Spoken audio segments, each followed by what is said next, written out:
No, I think it's helpful if we're going to be responsible as we consider discussions about our spending and the budget.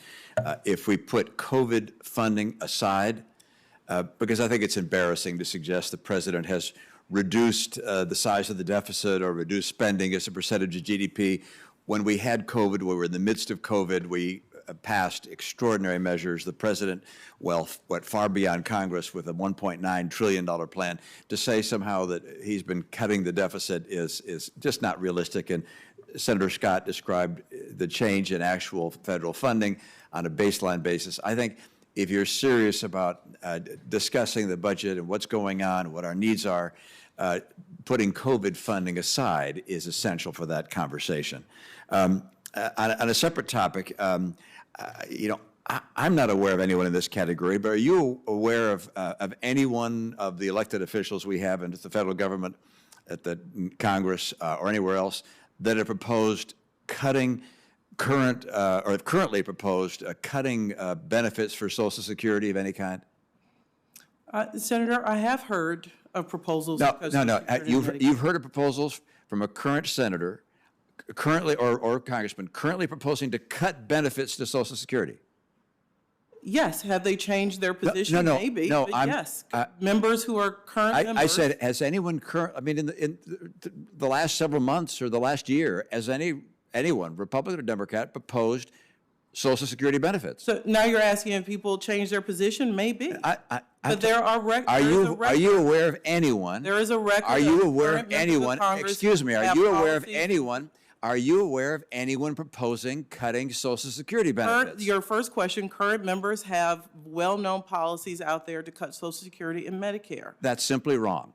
That is simply wrong, and it's not honest to say that to members of Congress. That is simply wrong. There is no one who's recommending cutting Social Security benefits, all right? Number one. Number two, do you recognize that in the next 10 years or so, the trust fund on Social Security is going to run out, and under the law, benefits would be cut dramatically, like 25%. You're aware of that? I'm aware. Yeah. That's a problem, right? Of course. Well, why is it then that in the president's budget there's no effort to address that whatsoever? And while we clearly disagree on this, there are some who have policies on websites. I'm happy to print them and send them to the committee. Whether they have changed their position is another thing. Who want to have policies. I'm sorry, that was not the question. The question was. So this president. I'm sorry, you've got to answer the questions. So this president has put forth. I asked the question: Why does the president's budget not lay out how you would protect Social Security? This president believes the existential threat to Social Security are those who want to cut it. His budget says no. There's nobody in this committee that wants to cut it. I know of no Republican or Democrat in the House or the Senate who is proposing cutting Social Security benefits, and it's dishonest to keep saying it. It's offensive and dishonest and not realistic. We have a problem in Social Security. We need to address it. You agree we have a problem in Social Security. Make it clear, 1,000%. No Republican is proposing cutting Social Security benefits.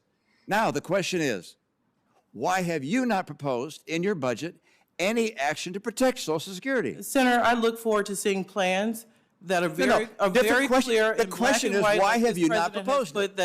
Why have you not made a proposal? They will not cut Social Security. This president has put it in black and white.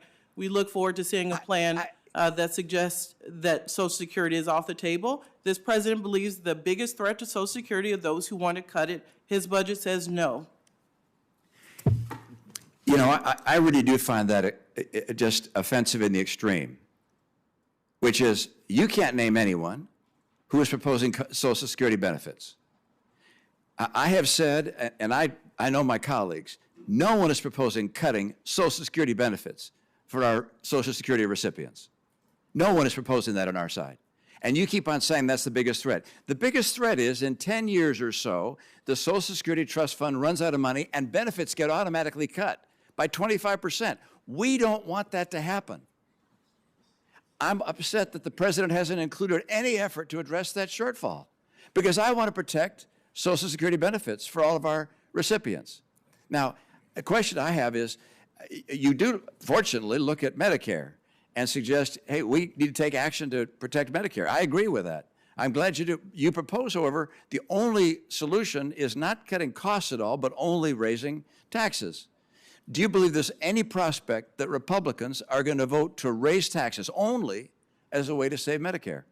For those over 400,000, I hope so, that they would raise those No, taxes I said, by do you 1.2%. believe that Republicans in the House and in the Senate are going to vote to raise taxes and nothing else, just raise taxes to save Medicare? Well, that is not the only proposal. If you look, the net investment income tax, which was always created to go into the Medicare Trust Fund and was not, we suggest moving that over as a part of keeping Medicare extended by at least 25 years. So that's one part of the proposal. That is not a raising of tax. That Do you is believe, accounting I know for my the- time is up, do you believe that it makes sense for a bipartisan effort to work together to find compromise positions, common ground, to actually save Social Security and protect Medicare? Yes. Thank you. Senator